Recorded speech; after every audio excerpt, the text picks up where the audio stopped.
En una fiesta familiar, mi nuera dijo: «Vieja, esa silla no es para gente de tu clase». Mi hijo bajó la cabeza, sin atreverse a decir una palabra.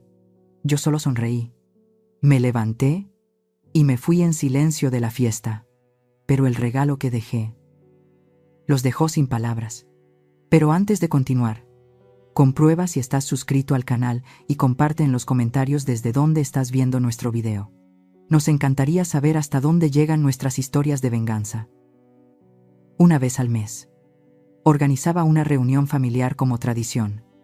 Aunque mi esposo Ricardo ya no estuviera, aquella tarde de domingo, mi casa bullía como en un día de fiesta. El sonido de la guitarra se mezclaba con el embriagador aroma de la cochinita pibil y el mole picante que emanaba de la cocina. Me sentí feliz cuando mis dos adorados nietos, Mateo y Sofía, corrieron a abrazar mis piernas, llamándome a gritos: «¡Abuela! ¡Abuela!». Mi nuera, Ishbel, estaba de pie, con los brazos cruzados, dando órdenes al personal de servicio como una reina. Llevaba un vestido de diseñador de Dior de color verde esmeralda que se ceñía a su esbelta figura, con el pelo recogido en un moño perfecto. Su mirada me atravesó, fría como un trozo de cristal roto. Sin un atisbo de emoción, no me saludó. La forma en que me miraba era como si yo fuera una invitada no deseada, una persona invisible en mi propia casa. La llegada de mi tía Carmen, mi primo Héctor y don Teobaldo, un antiguo socio de la familia, me reconfortó el corazón. Siempre me habían mostrado respeto, y su presencia en medio de las miradas frías de aquel día fue un consuelo silencioso. La fiesta comenzó, y todos empezaron a moverse hacia la larga mesa suntuosamente decorada bajo el porche, sobre la cual se exhibían platos coloridos y apetitosos. La silla de roble vacía en la cabecera de la mesa se convirtió en el centro de todas las miradas. Era el lugar reservado para el anfitrión, el lugar que Ricardo había ocupado cuando vivía.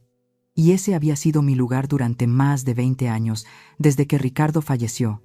Ese lugar simbolizaba el sacrificio, todo lo que mi esposo y yo habíamos construido. Caminé lentamente hacia la silla, justo cuando iba a extender la mano para retirarla.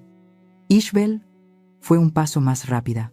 Me bloqueó el paso, colocando su mano de manicura impecable en el respaldo de la silla, mirándome directamente a los ojos sin la menor vacilación. Su voz no era alta, pero cada palabra era clara y cruelmente fría. «Vieja, esa silla no es para gente de tu clase». Un silencio mortal se apoderó del espacio. Podía oír incluso el susurro del viento en el jardín. «Esta es nuestra casa ahora. Y el lugar del anfitrión es mío», continuó, enfatizando cada palabra. Miré a mi hijo. Dámaso se sobresaltó como si hubiera recibido una descarga eléctrica, bajando rápidamente la cabeza hacia su plato. Con las manos apretadas bajo la mesa, sus hombros temblaban, pero no se atrevió a levantar la vista para mirarme. No dijo una palabra para defender a su madre. Su silencio dolía más que 1000 insultos de Ishbel. Las palabras de un extraño son solo piedras, pero el silencio del hijo que pariste es una cuchilla. Oí a la tía Carmen jadear de asombro. Vi a don Teobaldo fruncir el ceño, su rostro amable ensombrecido por la ira. El primo Héctor parecía a punto de saltar, pero se quedó quieto, probablemente en estado de shock. No lloré ni temblé. Miré a Ishbel, y luego a los ojos esquivos de mi hijo. Una sonrisa leve, serena hasta la frialdad, se dibujó en mis labios. Esa sonrisa desconcertó un poco a Ishbel. Sin decir una palabra, me di la vuelta y me dirigí a mi bolso de cuero que estaba sobre una mesa auxiliar. Todos contuvieron la respiración, siguiendo cada uno de mis pasos. Abrí el bolso. Saqué un sobre blanco y grueso, un regalo que había preparado. Volví a la mesa. Caminé directamente hacia Dámaso, mi hijo, y coloqué el sobre ordenadamente frente a él. Hablé con una voz suave y clara, pero cada palabra era nítida, ya que tanto deseaban el puesto de anfitriones. Aquí está la responsabilidad que conlleva. Que tengan una buena cena. La fiesta que minutos antes era bulliciosa, quedó en completo silencio. En el momento en que abrió el sobre, el rostro de Dámaso se puso pálido, mientras que Ishbel gritó desesperada. Ante esa escena caótica, no sentí ninguna emoción. Me di la vuelta con decisión y me dirigí directamente a la puerta, saliendo en silencio de mi propia casa. La vieja camioneta avanzaba pesadamente por el familiar camino de tierra roja, dejando atrás las luces brillantes y el caos de aquella casa. No lloré. Las lágrimas de una viuda se habían secado hacía mucho tiempo, dejando solo una determinación curtida como estas manos.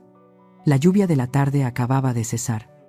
El olor a tierra húmeda y el aroma penetrante del agave, característico de Jalisco, entraron por la ventanilla abierta, despertando recuerdos que había intentado enterrar hace 35 años, en esta misma tierra, que entonces era solo un terreno árido y pedregoso que nadie miraba.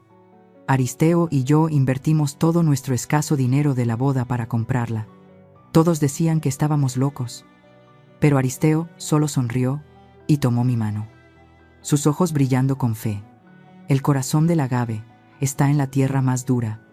Zelmira, confía en mí. Y confié.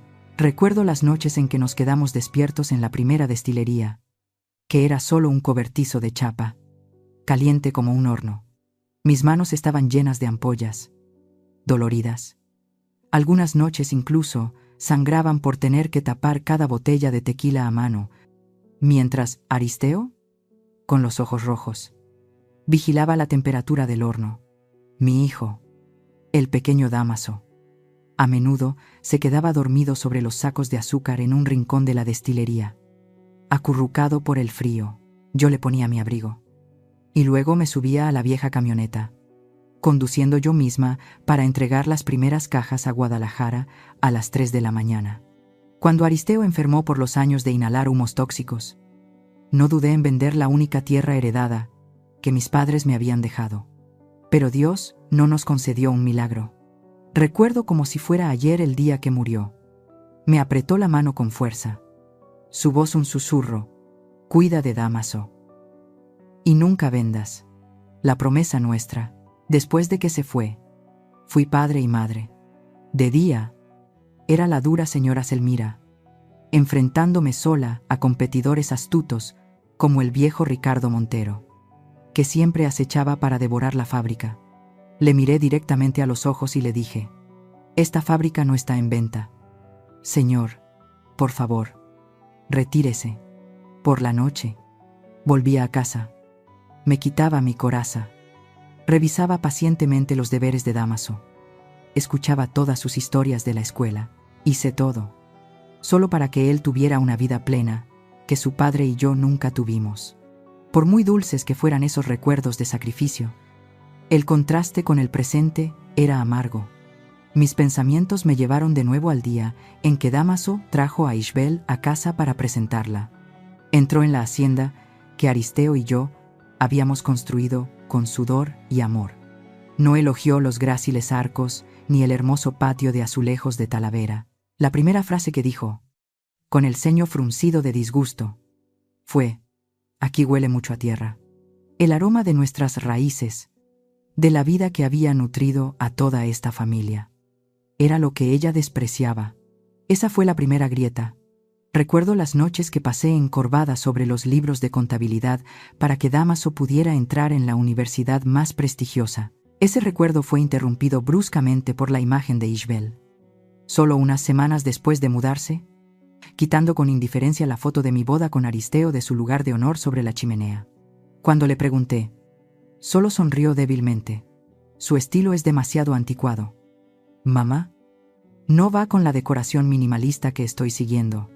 Esa noche, encontré la foto de mi esposo y mía, metida en una caja vieja debajo de una cama en el almacén, cubierta por una fina capa de polvo. No solo había guardado una foto, estaba intentando borrar la historia de esta misma casa. Luego, las cenas de los domingos comenzaron a cambiar. Al principio, fueron insinuaciones. Luego, una sutil toma de posesión. Una noche, entré en el comedor y vi a Ishbel sentada en mi silla.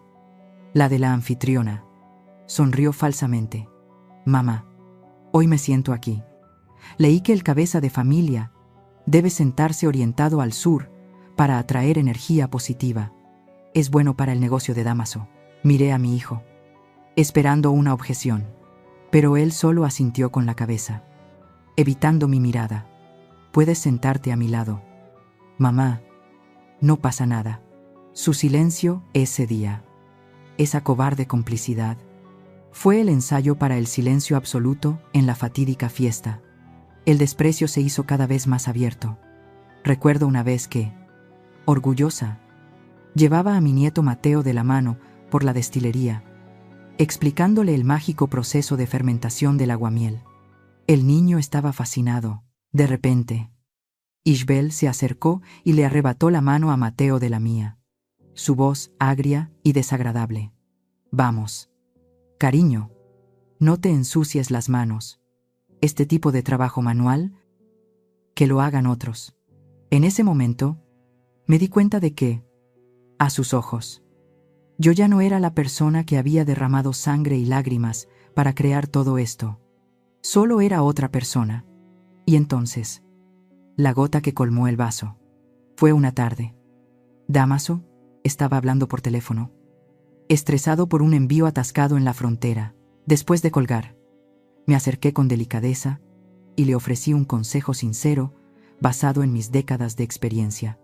Pero antes de que Dámaso pudiera responder, Ishbel entró, con los brazos cruzados. Mamá, no te metas más en los asuntos de Dámaso. Ya no es un niño que necesita que su madre le muestre el camino. Miré a mi hijo, que dudó y luego dijo, mamá, puedo manejarlo. Descansa. Cuando me di la vuelta, oí la voz de Ishbel a mi espalda, agria y llena de desdén. Los viejos deberían saber cuál es su lugar. La camioneta se detuvo frente a la puerta de mi rancho. En la oscuridad, miré hacia las colinas lejanas, donde la destilería, La Promesa, estaba iluminada. Me di cuenta de que lo que había sucedido esta noche no era un incidente aislado. Era el resultado de un proceso de erosión de la dignidad que había durado años. Una lluvia lenta que había calado hondo y podrido los cimientos de la familia. Mi acción en la fiesta no fue venganza. Fue el acto de una madre que quería proteger todo el legado de su familia. En el momento en que se abrió el sobre, dentro del comedor, la música de mariachis había cesado por completo. El tintineo de vasos y platos también se había detenido. Todas las miradas, desde la curiosidad y el asombro hasta la satisfacción maliciosa, se centraron en el sobre blanco, delgado pero pesado como una roca, que yacía inmóvil sobre el caro mantel de seda. Podía ver a mi hijo, Dámaso, mirándolo fijamente, con las manos temblando y el sudor perlando su frente. A su lado, la tía Carmen se llevó la mano a la boca, mientras que don Teobaldo asintió discretamente con comprensión. Finalmente, oí la voz chillona de Ishbel rompiendo el silencio sofocante. ¿A qué esperas? ¿Dámaso? Ábrelo. A ver qué trama. Seguro que son solo unos sermones sensibleros o un poema autocompasivo. ¡Qué dramática!, se burló, cruzando los brazos, con una expresión todavía engreída, como si acabara de ganar una batalla. Dámaso cogió el sobre temblando. Sus dedos, torpes y nerviosos, tardaron en rasgar el borde del papel. Un papel doblado en 4 cayó. Lo desdobló lentamente, sus ojos recorriendo las letras. Y entonces, vi el cambio en el rostro de mi hijo. Sus ojos se abrieron de par en par. La confusión, dando paso lentamente al horror. Su respiración se aceleró. Releyó el título en negrita una y otra vez, como si no pudiera creer lo que veía. Tartamudeó, con la voz quebrada. ¿Qué? ¿Qué es? ¿Qué es esto? A ver, dámelo. ¿Qué te pasa? ¿Que pareces un alma en pena? Ishbel, impaciente, le arrebató los papeles de la mano a su marido. Echó un vistazo rápido a cada hoja, y la sonrisa de sus labios se congeló lentamente, reemplazada por un horror que no podía ocultar. El primer papel era un documento legal, con el título en negrita: Notificación de revocación de poder financiero. Debajo, el sello rojo brillante del bufete de abogados.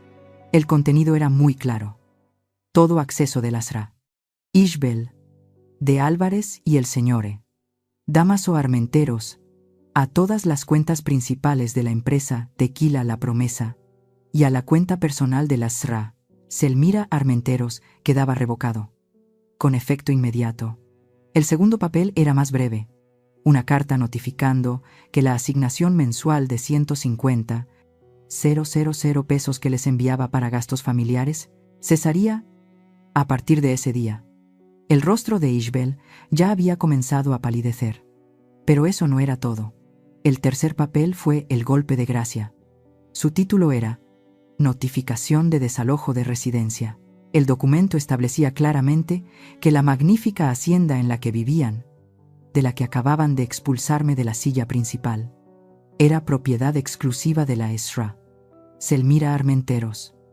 Según los títulos de propiedad certificados, tenían 30 días para mudarse, y el último papel era una lista de los activos de la empresa que debían ser devueltos inmediatamente, incluido el lujoso SUV negro brillante que Ishbel conducía con orgullo por toda la ciudad, y todas las tarjetas de crédito platino a nombre de la empresa que ella usaba sin reparos. Ishbel temblaba, no de frío, sino de rabia y pánico.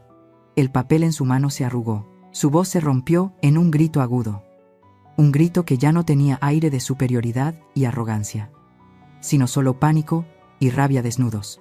No tiene derecho. Está loca. Esta casa es nuestra.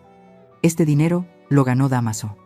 El padre de Ishbel, Héctor, que había permanecido en silencio hasta ahora, se apresuró a examinar los papeles. Era un hombre práctico.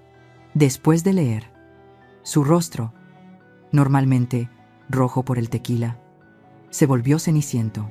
Se volvió hacia su yerno, con la voz llena de decepción y desprecio. Dámaso, dime la verdad. ¿Es que nunca has tenido nada a tu nombre? Esa pregunta fue como un rayo para Dámaso. En su pánico absoluto, ya no podía pensar.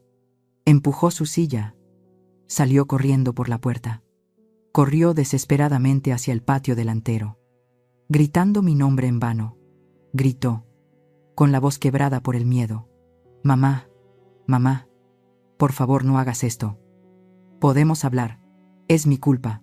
Todo es mi culpa. Me detuve. Pero no me di la vuelta. Me quedé quieta por un segundo. Todavía de espaldas a él. De espaldas a la casa que había construido. De espaldas a la vida por la que había sacrificado todo. Mi voz era tranquila, sin una onda, lo suficientemente alta como para que la oyera por encima del viento nocturno.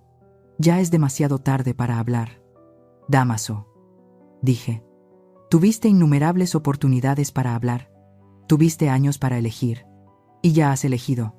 Luego, subí al coche. Metí la llave en el contacto. El viejo motor rugió con fuerza en la noche, rompiendo el falso silencio de la fiesta terminada. Me fui, sin mirar ni una sola vez por el espejo retrovisor. No quería ver el rostro desesperado de mi hijo. No quería ver el colapso en sus ojos. Dejé atrás las luces brillantes de la casa, los gritos que todavía resonaban, y una familia que comenzaba a desmoronarse por la misma falsedad que habían construido. A la mañana siguiente, cuando los primeros rayos de sol se colaban por la rendija de la ventana, ya estaba despierta. No había pegado ojo en toda la noche. Pero, extrañamente, no me sentía cansada. En mi interior reinaba una calma extraña. No había satisfacción, ni la alegría del vencedor. Solo una determinación de hierro. No me quedé en el rancho. Conduje la vieja camioneta hasta Guadalajara, a un pequeño bufete de abogados, escondido en una antigua calle adoquinada. No busqué los relucientes rascacielos de cristal con abogados de trajes impecables. El lugar al que fui era el despacho de Mireya Collado, con solo un modesto letrero de madera, tallado a mano. Mireya era la hija de una antigua compañera de escuela. Una joven abogada, pero ya famosa en toda la región por su agudeza y su rara integridad. Su oficina tenía solo 2 habitaciones. Con un ligero olor a papel viejo y café recién hecho, Mireia me recibió en la puerta, sin la menor sorpresa, como si me hubiera estado esperando. Me invitó a sentarme y me sirvió una taza de café ella misma. He oído algunos rumores de la fiesta de anoche. Doña Selmira, dijo en voz baja. Sus ojos detrás de las gafas me miraban con preocupación. Sabía que tarde o temprano vendría. Asentí, colocando mi viejo maletín de cuero sobre la mesa. Lo abrí y extendí con cuidado sobre la mesa los documentos que había guardado como tesoros durante décadas. El certificado de propiedad original de la tierra, amarillento por el tiempo. El acta constitutiva de Tequila La Promesa, que Aristeo y yo habíamos firmado juntos. La tinta algo desvaída. Y los libros de contabilidad. Las declaraciones de impuestos que yo misma había anotado, meticulosamente, cifra por cifra. Durante tantos años, Mireia examinó cada documento uno por uno. No dijo nada. Solo asentía de vez en cuando, sus ojos brillando detrás de las gafas. Hojeó los libros de contabilidad. Su silencio no me impacientó. Al contrario, me dio una sensación de seguridad. Estaba trabajando, construyendo una fortaleza para protegerme. Después de casi una hora, levantó la vista y me miró directamente a los ojos. Su mirada ya no era de compasión, sino de admiración. Doña Selmira, dijo, con voz firme, la mayoría de las personas que se enfrentan a esto vienen a verme con lágrimas e ira. Se lamentan desesperadamente. Pero usted viene con libros de contabilidad y escrituras. No solo tiene una base legal sólida. Señora, tiene una fortaleza. Luego, tomó el acta constitutiva de la empresa, señalando una pequeña cláusula que yo misma a veces había olvidado. Su esposo, el señor Aristeo, fue muy sabio al incluir esta cláusula desde el principio. Leyó en voz alta, con claridad. En caso de fallecimiento de uno de los 2 fundadores, el 51% de las acciones de control del fundador superviviente no podrá ser diluido ni transferido de ninguna forma, sin el consentimiento final por escrito y notariado de esa misma persona. Dejó el papel y me miró. Él la protegió desde el primer día. Doña Selmira lo previó todo. Las palabras de Mireia me calentaron el pecho, como si una corriente cálida fluyera a través de mí. Incluso después de haber dejado este mundo, Aristeo seguía aquí, protegiéndome con su sabiduría y su amor. Las lágrimas estuvieron a punto de brotar, pero eran lágrimas de gratitud, no de dolor. Al salir del bufete, me sentí mucho más aliviada, pero no volví a casa de inmediato. Conduje hacia las colinas, hasta el rancho de agaves de don Teobaldo, el mejor amigo y compañero de mi esposo. Él y Aristeo habían crecido juntos, compartiendo sueños y fracasos. Lo vi de pie en medio de las hileras de agaves verdes y rectos. Su sombrero de ala ancha ocultaba su pelo blanco como la plata. Su sombra se alargaba sobre la tierra roja. Al ver mi coche, me saludó con la mano y caminó lentamente hacia el porche de su casa. Su esposa, doña Inés, una mujer de buen corazón, nos trajo 2 tazas de café caliente y un plato de pan dulce todavía tibio. Me apretó la mano suavemente, sin decir nada, pero sus ojos contenían toda la compasión del mundo. Nos sentamos en el porche, contemplando los campos de agave que se extendían hasta el horizonte. Le conté toda la historia, sin omitir un solo detalle, desde los susurros de Ishbel, los cambios en la casa, hasta el aterrador silencio de Damaso, y el momento en que puse el fatídico sobre la mesa. Lo conté con calma, sin una sola queja. Don Teobaldo escuchó en silencio, sus viejos ojos mirando a lo lejos, hacia las colinas. No me interrumpió. Solo de vez en cuando se llevaba la taza de café a los labios para dar un sorbo. Cuando terminé, el silencio volvió a reinar, solo roto por el susurro del viento entre las hojas. Lentamente, dejó la taza de café sobre la mesa. Habló. su voz profunda y firme, como la tierra bajo nuestros pies. Aristeo era un hombre de honor. Hubiera preferido morir antes que permitir que alguien insultara a su mujer. Ni siquiera con una palabra, se volvió para mirarme, con una mirada llena de comprensión y determinación. Selmira, continuó, lo que hiciste anoche no fue venganza. La venganza es un acto de debilidad, de almas tan heridas que se han deformado. Esto fue restaurar la dignidad. Nunca confundas esas dos cosas. Sus palabras fueron como una ráfaga de viento, barriendo las últimas nubes de duda que quedaban en mi corazón. A veces, en la oscuridad de la noche, me había preguntado si no había sido demasiado cruel, pero no. Don Teobaldo tenía razón. Esto no era venganza, era lo que tenía que hacer. Por Aristeo, por todos nuestros años de sacrificio y por mí misma. No estaba sola, tenía la ley de mi parte, el amor de mi difunto esposo, protegiéndome y el apoyo de verdaderos amigos. Sabía que estaba haciendo lo correcto. Si alguna vez has sido despreciado por tus hijos, tu nuera o tus familiares, comparte tus propias historias de venganza en los comentarios para que juntos podamos alzar la voz. No tuve que esperar mucho. Exactamente 2 días después, sonó el teléfono de mi casa. Sabía quién llamaba. Descolgué y esperé en silencio. Al otro lado de la línea hubo un largo silencio, solo interrumpido por una respiración agitada y entrecortada. Finalmente, la voz de Dámaso, llena de pánico y casi sollozando. Mamá, mamá, mis tarjetas de crédito están bloqueadas. Las de Ishbel también. Dicen que la cuenta de la empresa ha sido congelada. Esta mañana, la compañía eléctrica envió un aviso. Dijeron que si no pagamos hoy, cortarán la luz. Mamá, tenemos que hablar. Te lo ruego. Había guardado silencio cuando fui humillada. Ahora, su voz estaba llena de súplica. No sentí lástima, solo una profunda tristeza.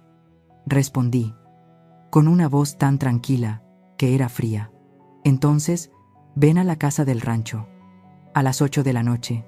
Hice una pausa y añadí, trae a tu mujer y a tu suegro. Hablaremos de una vez por todas. Luego colgué, sin esperar su respuesta.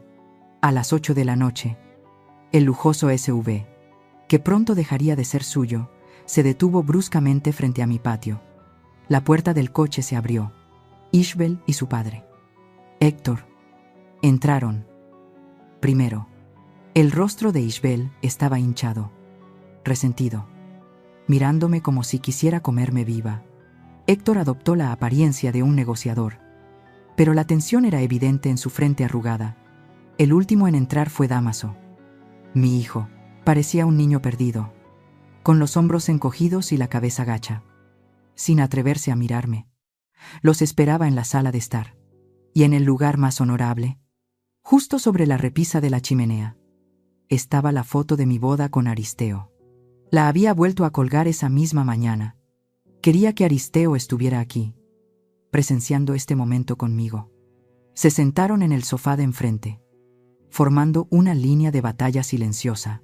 Héctor, un hombre acostumbrado a dar órdenes y a pensar que el dinero puede solucionarlo todo, habló primero, tratando de mostrarse conciliador. Selmira, comenzó, con voz solemne, creo que ha habido un grave malentendido. Son cosas de familia. Seguramente podemos llegar a algún acuerdo financiero, un arreglo razonable, para resolver esto amistosamente para todos. No lo miré. Mis ojos estaban fijos en Ishbel. No hay ningún malentendido. Señor Héctor, dije, con voz clara. Mi nuera dejó muy clara mi posición en esta casa. Ishbel se burló. Una sonrisa torcida, llena de desprecio. ¿Su posición? ¿Todavía se atreve a hablar de posición? No es más que una vieja que vive del éxito de su hijo. Todo esto, la fábrica, la casa, el dinero, todo lo ha hecho Dámaso con sus propias manos. Debería estar agradecida. Esa mentira descarada era exactamente lo que estaba esperando. Sonreí. Una sonrisa genuinamente triste. no por ella, sino por mi hijo. El hijo, que había sido cegado por la codicia. Me levanté lentamente y me acerqué a mi viejo maletín de cuero. Lo abrí y saqué una carpeta de documentos envuelta en un viejo paño de terciopelo. Los coloqué en el centro de la mesa de café de madera. Aquí, dije, con voz tranquila, pero autoritaria, está el acta constitutiva original de Tequila La Promesa, firmada el 15 de marzo de 1985. Pasé a la página siguiente. Un papel amarillento, con 2 firmas desvaídas. Y aquí están los certificados de acciones de la empresa. Coloqué mi dedo calloso sobre cada línea. Selmira Armenteros, propietaria del 51%. Aristeo Armenteros, 49%. La habitación quedó en silencio. Héctor se inclinó hacia adelante, agarrando el papel como un náufrago que se aferra a una tabla. Sus ojos recorrieron cada letra, pasando del asombro a la incredulidad y finalmente al pánico. Sabía que eran documentos auténticos. Ishbel se quedó petrificada. Su hermoso rostro palideció, tan blanco como si acabara de tragarse un trozo de hielo. El caro maquillaje no podía ocultar el colapso en su mirada. Todo el mundo que había construido sobre la mentira y la codicia se estaba desmoronando a sus pies. Pero fue la reacción de Dámaso lo que me partió el corazón. Tartamudeó, con la voz temblorosa, tan confundido como un niño perdido. Mamá. Yo. No entiendo. Pensé que me habías entregado toda la gestión. Pensé que ya no tenías ninguna autoridad. Y siempre vistes ropa vieja. Nunca compras nada. Y conduces esa camioneta. Sus palabras fueron como un cuchillo invisible, apuñalándome directamente en el corazón. Más dolorosas que los insultos de Ishbel, el hijo al que había dedicado toda mi vida a proteger, a darle la mejor vida posible. Pensaba que su madre era pobre, que mi sencillez era una carga. Lo miré profundamente a los ojos. Y finalmente comprendí. No viste pobreza, Dámaso, dije suavemente, con voz llena de amargura. Solo viste lo que querías ver. Nunca me miraste de verdad. Solo viste a una vieja molesta. Un pasado del que querías deshacerte. Viste una carga. Cuando yo soy los cimientos de esta casa. Me volví para mirar a Ishbel, que seguía aturdida, sin palabras. Sus ojos ahora estaban vacíos. Pensé en los extractos bancarios que Mireia me había enviado esa tarde. La batalla aún no había terminado. A la obra le quedaba un acto más. Y también he revisado los gastos familiares de los últimos 6 meses. Dije, con la voz helada, hay algunos gastos inusuales. Gastos de los que he sospechado durante mucho tiempo. El silencio en la sala después de la confesión de Dámaso era pesado como el plomo. Mi hijo todavía estaba en shock, tratando de reconciliar la imagen de la madre anciana y sencilla que veía todos los días con la mujer que poseía el 51% de las acciones de todo un imperio. Héctor, su suegro, alternaba la mirada entre mí y la pila de certificados de acciones, con el rostro lleno de cálculos. Solo Ishbel, después del shock inicial, parecía haber recuperado su descaro. El miedo en sus ojos había sido reemplazado por una mirada desafiante. Ante ese silencio mortal, me incliné de nuevo y abrí mi maletín de cuero, una vez más, pero esta vez, lo que saqué no eran documentos viejos y amarillentos. Era una pila de papeles blancos, nuevos, que todavía olían a la tinta de la imprenta del banco. Los extendí sobre la mesa, justo al lado de los certificados de acciones que habían decidido su destino. Estos son los extractos de la cuenta de gastos familiares de los últimos 6 meses. La cuenta que confié a vuestro cuidado. Pasé la primera página, señalando una línea que ya había marcado. Marzo. Leí claramente. Un bolso Valextra, de piel de avestruz. Precio 68,000 pesos. Comprado en una tienda en Polanco, Ciudad de México. Una suma considerable. Levanté la vista. mirando directamente a mi hijo. Dámaso, si no recuerdo mal, me dijiste que ese mes necesitabais dinero urgentemente para reparar el techo del almacén de la destilería, que goteaba después de la tormenta. Dámaso se sobresaltó, se volvió hacia su esposa, su mirada pasando de la confusión a la sospecha. Ishbel. ¿El bolso? Ishbel evitó la mirada de su marido. Fue una inversión. No lo entiendes. Para reunirse con socios, hay que tener una imagen. No hice ningún comentario. Simplemente pasé a la página siguiente. Abril. Un pago único a la Clínica Estética del Sol. 110. 0 pesos. Leí en voz alta los nombres de los servicios. Relleno de labios, botox para las arrugas de los ojos y un tratamiento facial con oro de 24 quilates. Seguramente para construir una imagen. Miré de nuevo a Dámaso. Ese mismo mes, Ishbel me dijo que la pequeña Sofía estaba muy triste porque no había dinero para que asistiera al Campamento Internacional de Música de Verano en Estados Unidos. Me sentí muy culpable. Ishbel comenzó a jadear. Su rostro pasó del rojo al blanco pálido. Apretó con fuerza los brazos del sofá. Su padre, Héctor, parecía extremadamente incómodo. Tosió una vez y evitó mi mirada, clavando los ojos en el fuego de la chimenea. Continué, con una voz monótona y sin emociones, como un juez leyendo una acusación. Mayo. Aún más interesante.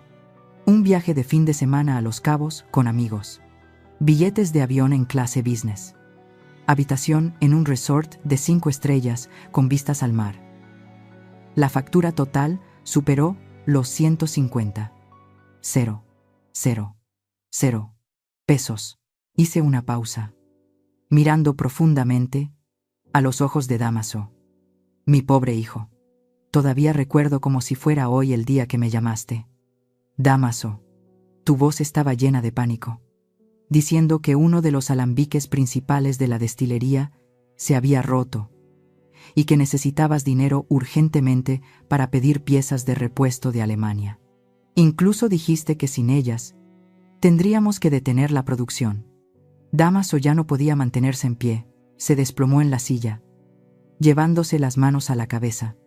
No puede ser, murmuró. Dejé que la verdad se asentara lentamente en él. Luego, pasé a la última página. Miré directamente a Ishbel, que temblaba como una hoja al viento. Pero lo más interesante, dije, bajando la voz, está aquí. Señalé 2 pagos que había rodeado con un bolígrafo de tinta roja, 2 reservas de habitaciones separadas, en 2 fines de semana diferentes. En el lujoso Hotel Boutique, La Escondida en San Miguel de Allende. Reservadas para 2 personas. La miré a ella y luego a Dámaso. Pero de estos viajes no me dijiste nada. Dámaso. Hice una pausa, dejando que el silencio se alargara.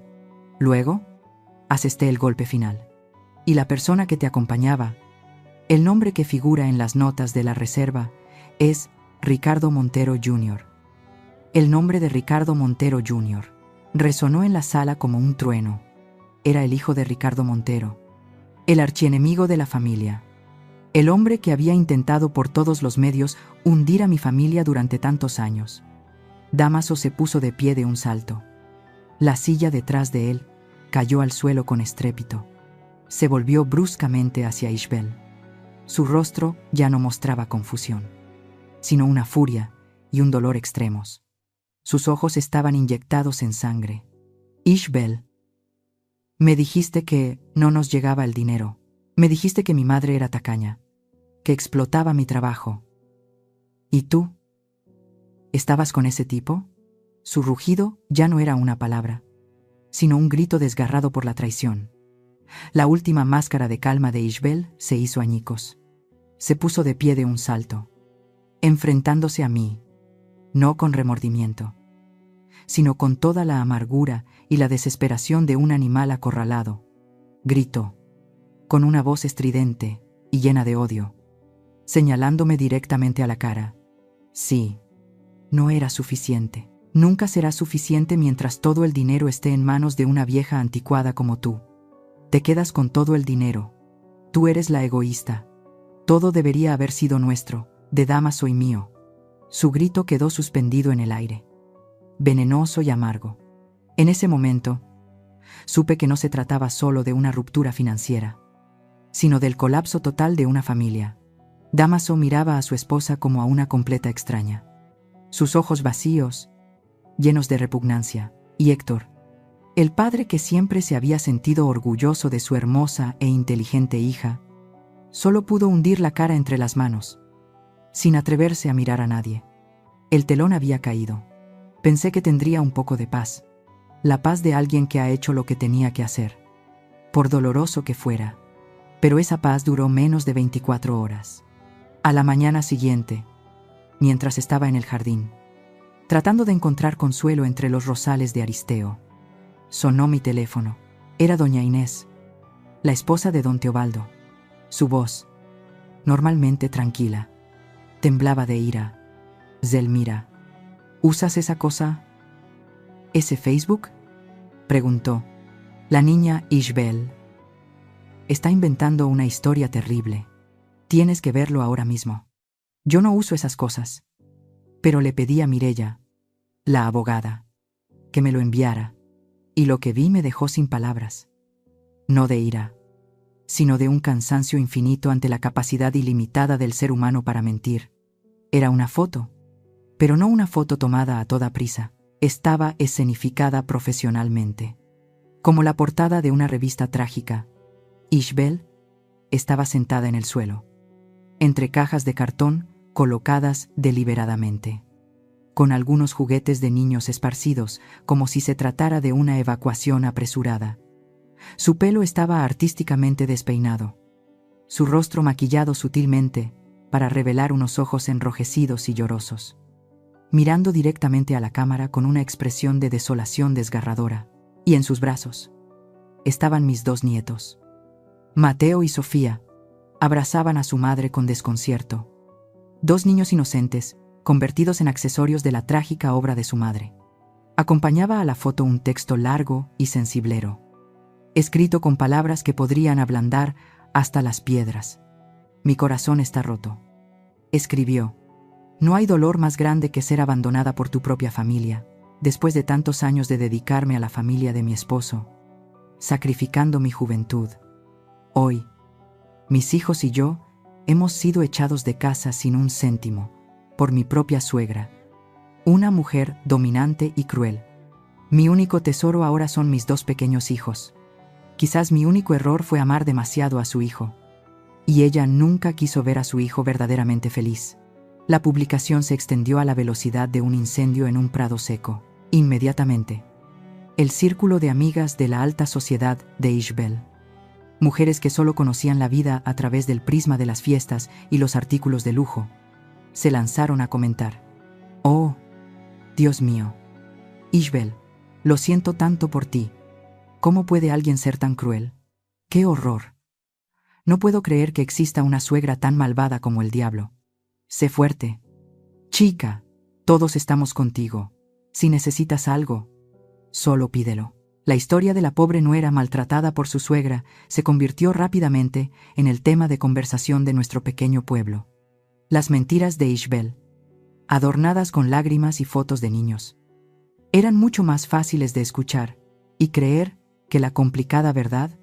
Comencé a sentir la presión.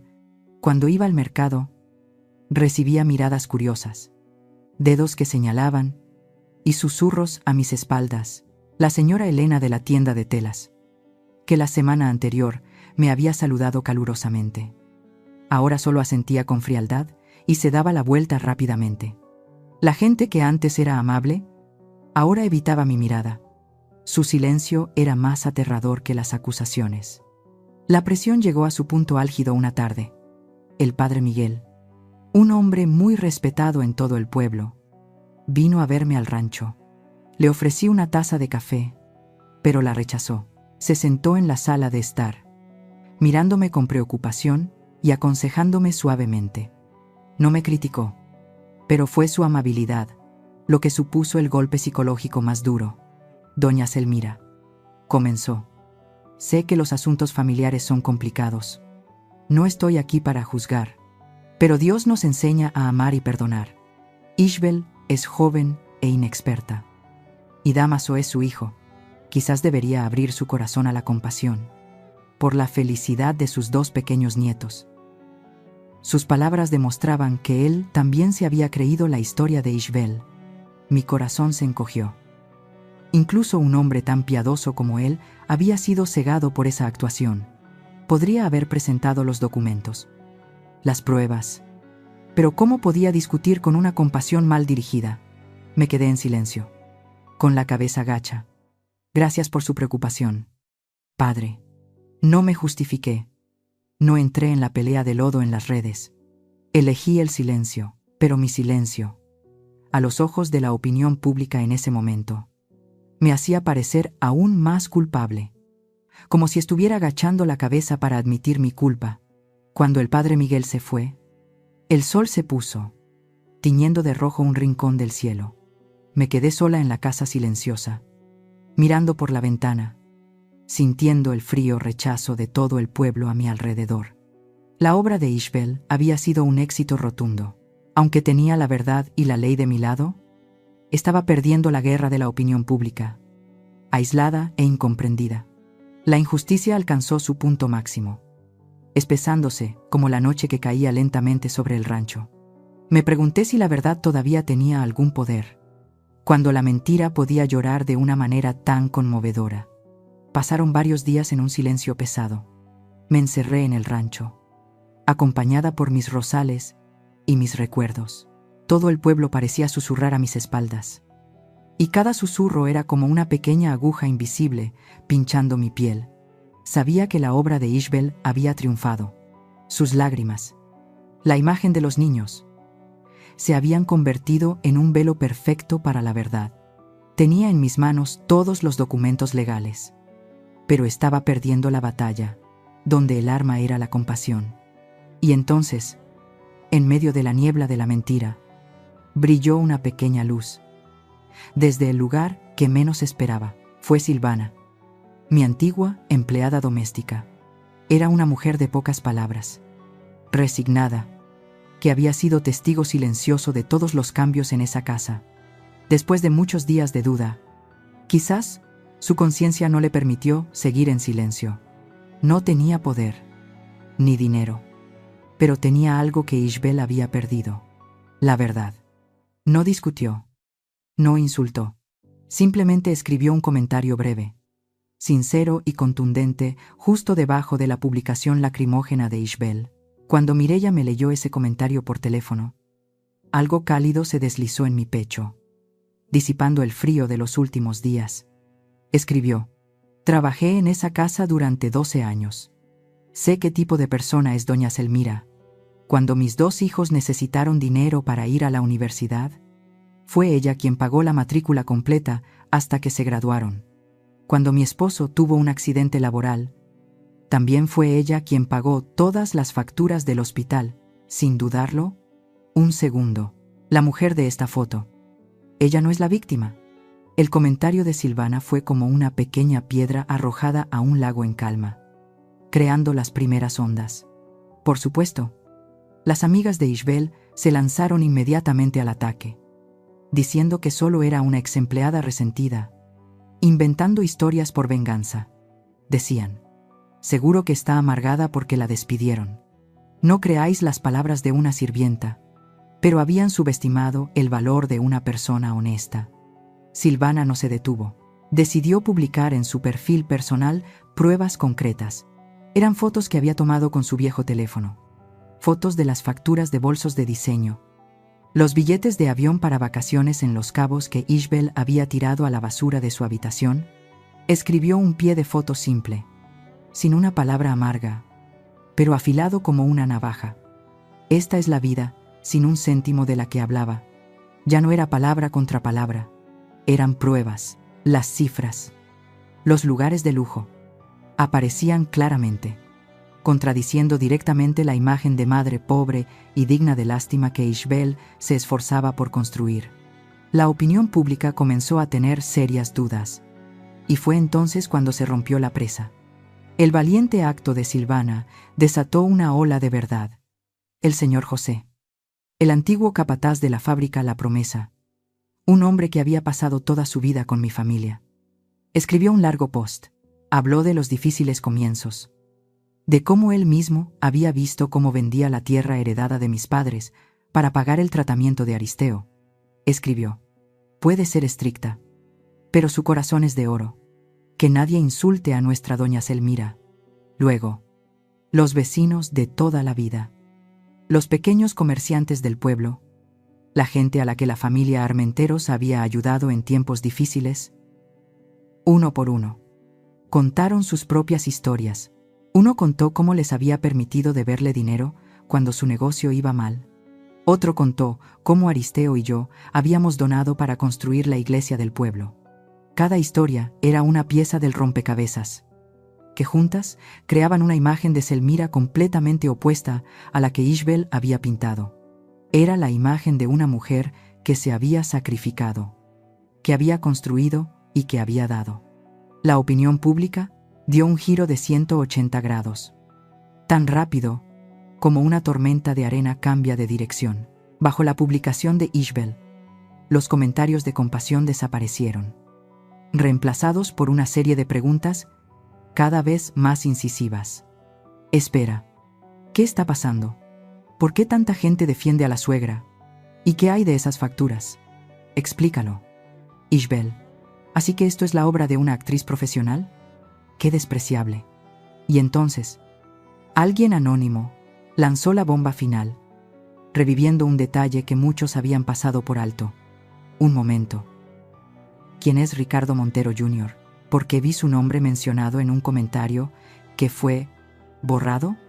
Ese nombre, el nombre de la traición, conectó todos los eventos. Ahora, la gente no solo veía a una nuera mentirosa, también veían a una esposa infiel, alguien que se había confabulado con el rival de su propia familia. Podía imaginar a Ishbel al otro lado de la pantalla, borrando frenéticamente comentarios, bloqueando usuarios. Pero era demasiado tarde. Su obra se había derrumbado, sus mentiras, como una casa construida sobre arena, no podían soportar el tsunami de la verdad. Me senté en mi rancho, sin alegría, sin satisfacción. Solo sentí una profunda paz. No había necesitado decir una sola palabra. Mi vida, las cosas que había hecho, habían hablado por sí mismas. La verdad, como el buen tequila, necesita tiempo para destilarse, pero una vez que sale, su sabor es innegable. E Ishbel ahora estaba ebria del amargo licor de la mentira que ella misma había creado. El cielo de Jalisco, tras la tormenta de la opinión pública, volvió a su habitual azul claro. Pasaron varias semanas en silencio. Pasé mi tiempo en el rancho, cuidando de nuevo el rosal de Aristeo y aprendiendo a hacer rosas de gasa. Mis manos, acostumbradas a firmar papeles y revisar barriles de roble, ahora moldeaban torpemente cada delicado pétalo. Esta tranquilidad era necesaria. Me ayudó a sanar las heridas de mi alma, no con el olvido, sino con la aceptación. Una tarde tranquila, mientras estaba sentada en el porche, recortando cuidadosamente los pétalos de papel de color rojo intenso, oí un motor familiar, la vieja camioneta de la fábrica, la que Damaso una vez llamó Antiguaya. Entraba lentamente en el patio. Mi corazón dio un vuelco, pero me quedé quieta, sin dejar de trabajar. La puerta del coche se abrió. Damaso bajó. Ya no era el hijo apuesto con trajes caros y el pelo siempre engominado. Ante mí había un hombre diferente. Llevaba una simple camisa con el cuello gastado y unos vaqueros descoloridos. Estaba más delgado, sus anchos hombros ahora caídos por el cansancio. Su rostro estaba demacrado, con profundas ojeras bajo los ojos. No se atrevió a subir al porche de inmediato. Se quedó de pie en el patio de tierra, con las manos entrelazadas con torpeza, la cabeza gacha, como si el suelo tuviera una extraña atracción. «Mamá», dijo, con la voz ronca y quebrada. Una sola palabra que contenía una angustia inmensa: Silvana, que había vuelto a trabajar para mí con gusto. Trajo en silencio un vaso de limonada fría. Lo puso en la mesita a mi lado y luego intentó llevárselo a él. Pero él solo negó con la cabeza, sin atreverse a levantar la vista. Dejé las tijeras y la rosa a medio hacer sobre la mesa. Le hice un gesto para que se sentara en la silla de mimbre de enfrente. Dudó un momento. Luego subió tímidamente al porche y se sentó en el borde de la silla, sin atreverse a apoyar la espalda, como un culpable, esperando su veredicto final. Un largo silencio nos envolvió, solo roto por el susurro del viento en las hojas de palma. Estuvo en silencio durante mucho tiempo, solo mirando sus manos. Unos dedos que supuse que empezaban a tener callos. Fui a la oficina de Ricardo Montero, dijo finalmente, con la voz ahogada, como si tuviera una piedra en la garganta. Me enfrenté a él. Le pregunté por Ishbel, por los viajes. Respiró hondo, tratando de contenerse. Él no lo negó. Incluso se rió. Una sonrisa que nunca olvidaré en mi vida. Me dio una palmada en el hombro y me dijo que era un idiota por no saber qué clase de mujer era mi esposa. Dijo que Ishbel llevaba mucho tiempo con su hijo, porque su hijo era el que tenía futuro. Habló de corrido, sin mirarme, como si estuviera hablándose a sí mismo, tratando de expulsar el veneno que lo había atormentado todos esos días. Ishbel se ha ido. Justo después de que todo saliera a la luz en Internet, se fue con ese tipo. Ni siquiera se despidió de Mateo y Sofía. Los niños no paran de preguntarme: ¿a dónde ha ido mamá? Hey papá. No sé qué responderles. Su voz se quebró. Sus padres me llamaron. Me insultaron. Dijeron que yo era el que había arruinado la vida de su hija. Finalmente, no pudo contenerse más. Levantó la vista hacia mí. Por primera vez desde que había llegado. Sus ojos, los ojos de mi hijo, estaban enrojecidos y llenos de lágrimas. Mamá. Sollozó. Mamá. Lo siento. Sé que una disculpa no significa nada ahora. He sido un canalla, un hijo ingrato, un marido débil. Vi todo lo que ella hacía. Mamá, vi el desprecio en sus ojos cada vez que te miraba. Oí sus indirectas, pero elegí no ver. Elegí no oír. Fui demasiado débil. Tenía miedo, miedo de ofenderla, miedo de que la familia se rompiera. No te protegí. Las lágrimas comenzaron a rodar por sus mejillas demacradas. Lágrimas tardías, pero lágrimas de verdadero arrepentimiento. No dije nada. Me levanté en silencio. Entré en la casa y volví a salir. Puse dos cosas sobre la mesa: una llave vieja y un fajo de billetes cuidadosamente atado. Me acerqué a él. Puse mi mano sobre su hombro tembloroso. Un toque suave pero firme. Te perdono, dije. Y lo dije de corazón. Mi ira se había calmado hacía mucho tiempo, dejando solo tristeza por mi hijo necio. Pero mi perdón no significa que todo volverá a ser como antes. Cometiste un error y tienes que arreglarlo tú mismo. Retrocedí, mirándolo directamente a los ojos. Eres un hombre, Dámaso. Tienes 35 años. Tienes 2 hijos de los que ocuparte. Ya no te mantendré. Señalé la llave. Esta es la llave del pequeño apartamento en el pueblo, donde solían vivir nuestros trabajadores. No es grande, no es lujoso, pero es suficiente para ti y los 2 niños. Y aquí tienes algo de dinero. Señalé el fajo de billetes, para que te las arregles el primer mes. Solo un mes. Hice una pausa, dejando que cada una de mis palabras calara en él. Mañana, a las 8 de la mañana, puedes empezar a trabajar en la destilería, no como gerente en una oficina con aire acondicionado, sino como un trabajador normal. Aprenderás desde el principio, desde ir al campo a cortar las pencas de agave bajo el sol hasta comprobar la temperatura de los alambiques. Volverás a aprender el valor del dinero ganado con sudor. Lo que es más importante, volverás a aprender el valor de la familia. Me miró con los ojos muy abiertos, llenos de dolor. pero también con un atisbo de comprensión. No suplicó, no discutió, simplemente asintió lentamente, sin poder decir una palabra, mientras las lágrimas seguían rodando por su rostro. En ese momento, no vi a un hijo castigado, sino a un hombre que comenzaba un largo viaje para valerse por sí mismo. Fue un tardío corte del cordón umbilical, doloroso, pero absolutamente necesario para ambos. 6 meses después, el cielo de Jalisco seguía siendo de un azul intenso, y el sol tan dorado como la miel, pero hoy, el amplio patio de la destilería, la promesa no era para celebrar una fiesta familiar sofocante, sino para un comienzo completamente nuevo. Docenas de sillas estaban ordenadas, mirando hacia un pequeño escenario construido simplemente con tablas de madera. Sobre el escenario, una gran pancarta ondeaba al viento, con las palabras solemnes: Fundación Corazón de Agave, fundada por Zelmira Armenteros. Me paré en el escenario, con un sencillo pero elegante vestido blanco, mirando a la multitud reunida. Mi corazón ya no estaba pesado por el dolor, sino que latía con el pulso de la esperanza. Allí, vi los rostros familiares que me habían acompañado a través de la tormenta. Estaba la joven abogada Mireya Collado, sonriéndome con orgullo. Estaban don Teobaldo y doña Inés, los dos viejos amigos que parecían estar celebrando su propio día festivo. Estaban Silvana y los leales trabajadores de la fábrica, aplaudiendo sin cesar cuando salí. También estaba el padre Miguel, que ahora me miraba con una mirada completamente diferente. Una mirada llena de respeto y, quizás, un poco de arrepentimiento. Y en la primera fila estaban mis invitados de honor.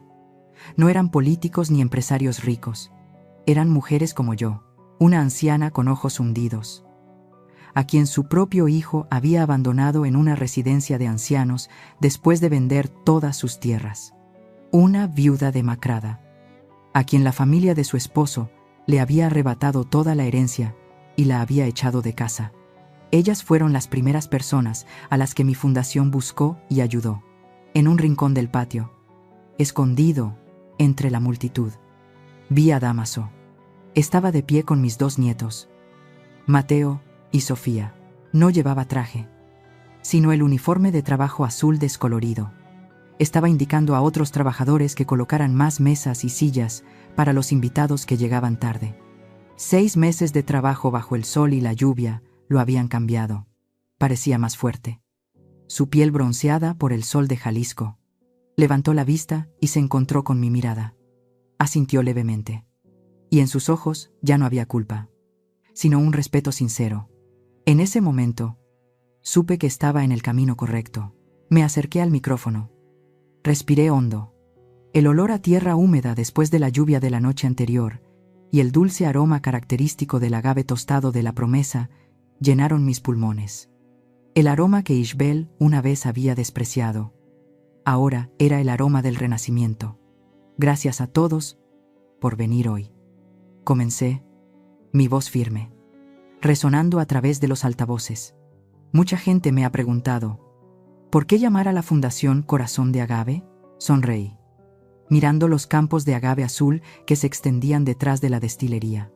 Porque el agave, la planta que nos ha dado este famoso tequila, tarda muchos años, a veces una década, en madurar. Soporta la sequía, la lluvia, lucha contra el duro clima de esta tierra, pero durante todo ese tiempo, en lo profundo de su interior, su corazón, piña, acumula dulzura en silencio, esperando el día de la cosecha. Como las madres, pasamos toda nuestra vida cultivando, dando, soportando y esperando que algún día recibamos dulzura a cambio. Hice una pequeña pausa, mirando a la multitud. Recientemente, la vida me ha recordado una lección muy cara, que a veces, el asiento que pensamos que es nuestro en la mesa familiar, ya no es bienvenido. Dije estas palabras suavemente, sin una pizca de amargura. Pueden quitarte tu silla, pueden intentar sacarte de tu lugar, pero hay una cosa que nunca podrán quitarte, y es tu valor. Miré directamente a las mujeres de la primera fila. Mis hermanas. En la desgracia, vi lágrimas rodar por sus mejillas. Por lo tanto, continué. Con más fuerza. Decidí que no iba a reclamar una silla vieja. No necesito un asiento en una mesa donde no se me muestra respeto. Decidí crear una mesa completamente nueva. Un lugar donde la dignidad es el plato principal. El respeto es la copa de bienvenida. Y nadie, ninguna madre, es llamada vieja. ¿De esta clase o de aquella clase? La Fundación Corazón de Agave será esa mesa. Proporcionará asistencia legal gratuita a las madres despojadas de sus bienes. Será un refugio temporal para aquellas que han sido expulsadas de sus propios hogares. Y lo más importante, será una comunidad, una familia, para las madres mayores maltratadas por sus hijos y nietos, marginadas por la sociedad. Juntos le recordaremos al mundo que, como el agave, cuanto más viejo es el corazón de una madre, más dulce y fuerte se vuelve. Cuando terminé de hablar, todo el estadio se puso de pie y aplaudió. Los aplausos fueron atronadores y prolongados. Pero no fueron aplausos por una venganza exitosa. Fueron aplausos por un renacimiento. Epílogo. Ha pasado un año desde el nacimiento de la Fundación Corazón de Agave. El cielo de Jalisco sigue siendo de un azul intenso y el sol tan dorado como la miel. Pero mi vida ha cambiado. Ya no vivo esperando las fiestas familiares mensuales. Ahora, cada día es una reunión, pero con una familia más grande. Una familia forjada en la empatía y en corazones que una vez estuvieron rotos. Esa tarde, estaba sentada en el porche del rancho, donde me siento más en paz. No eran rosas de papel, sino las verdaderas rosas de Aristeo, las que florecían espléndidamente. Mis dos nietos, Mateo y Sofía, estaban sentados a mis pies, tejiendo cuidadosamente pequeños saltamontes con hojas secas de palma. Ya no llevaban ropa de diseño, ya no pedían juguetes caros. En cambio, tenían la inocencia que deberían haber tenido desde hace mucho tiempo. «Abuela», preguntó Sofía, levantando la vista, sus ojos negros y claros. «¿Por qué es dulce el corazón del agave? Está bajo tierra. No ve el sol». Sonreí, acariciando suavemente su cabello. «Porque es paciente. Mi niña pasa muchos años acumulando todo lo mejor de la tierra. Así como yo guardo mi amor por vosotros. Las cosas más preciosas a menudo no necesitan mostrarse». Mateo, que ya parecía un adolescente, asintió. «Papá también dice eso. Dice que un buen tequila no es bueno por la botella bonita, sino por el corazón de quien lo hace». Al oír a mi nieto mencionar a mi hijo, mi corazón se llenó de calidez. Justo en ese momento, la vieja camioneta de la fábrica entró en el patio, y Damaso bajó. Un año de trabajo bajo el sol y la lluvia lo había cambiado por completo. Ya no era el hijo apuesto de piel clara y manos suaves. Ante mí había un hombre fuerte, con la piel curtida por el sol y el viento, y las manos callosas y ásperas. Pero en sus ojos, ahora brillaba una firmeza y una paz que nunca antes había visto. Me sonrió. Una sonrisa genuina, ya no forzada ni culpable. «Mamá, la cosecha de este año parece muy buena. El contenido de azúcar en las piñas es muy alto. Eso es estupendo», respondí. «Es gracias a tu trabajo y al de todos». Hablamos del trabajo, de los alambiques, de la calidad de la levadura. Ya no me pedía consejo pasivamente, sino que discutía conmigo como dos colegas. Realmente había vuelto a aprender desde el principio. Esa noche, él y sus dos hijos se quedaron a cenar. La comida fue sencilla, preparada por Silvana y por mí. Pero las risas de los niños eran más alegres que cualquier música de mariachi. Unas semanas después, don Teobaldo vino de visita. Nos sentamos a tomar el té en el porche como de costumbre. Después de hablar de la cosecha, dudó un momento y luego dijo, con voz grave: «Selmira, la semana pasada tuve que ir a Guadalajara. Vi a Ishbel. Me detuve, pero no dije nada. Solo esperé en silencio a que continuara. Se veía muy diferente, contó. Iba con ese tipo, Ricardo Montero Jr., todavía con ropa de diseño. Pero ya no tenía esa arrogancia. Parecía cansada y mucho más delgada. Oí decir que al viejo Montero no le gusta nada. Él cree que es una sanguijuela que solo busca dinero. Y no le ha dado a su hijo ninguna autoridad en la empresa. Viven de la paga que les da el viejo. Cuando pasé, vi al joven gritándole en medio de un restaurante de lujo. Ella solo agachaba la cabeza, sin atreverse a decir una palabra. Don Teobaldo suspiró. La codicia la llevó a una jaula de oro. Pero una jaula sin amor ni respeto. Después de escuchar la historia, no sentí satisfacción, ni lástima. Solo sentí una extraña paz, como si el último capítulo de un libro viejo hubiera sido leído, y ahora pudiera cerrarlo suavemente y guardarlo en la estantería. Su caída no me trajo alegría, porque mi felicidad no se construye sobre la infelicidad de los demás. Esa noche, cuando me quedé sola, entré en la sala de estar, donde la foto de mi boda con Aristeo todavía colgaba honorablemente sobre la chimenea. Miré la silla de roble en la cabecera de la mesa del comedor. La silla que una vez fue el centro de la batalla, todavía estaba allí, vacía, Dámaso. Aunque ahora era el gerente de la destilería, nunca se había atrevido a sentarse en ella. Y yo ya no quería sentarme allí tampoco. Me di cuenta de que no había luchado para recuperar una silla. Había luchado por el derecho a levantarme y alejarme de ella. Esa silla, al igual que esa magnífica casa, era solo un símbolo. Mi verdadero hogar no estaba construido con ladrillos y mortero, sino con amor y respeto. Estaba aquí, en este pequeño rancho, en las risas de mis nietos, en la mirada arrepentida de mi hijo y en los abrazos compartidos de las mujeres de la Fundación Corazón de Agave. No me vengué de ellos. Los liberé de su codicia y dependencia. Y lo más importante, me liberé a mí misma del pasado, del dolor y del silencio. La silla principal ahora estaba vacía, pero mi alma estaba más llena que nunca. En ese momento, ya no era Selmira, la madre abandonada por su hijo y su nuera. Era doña Selmira Armenteros, la que había creado un nuevo legado, a partir de su propio dolor. No los destruí. Los liberé de su dependencia de mí, de la codicia que los había cegado.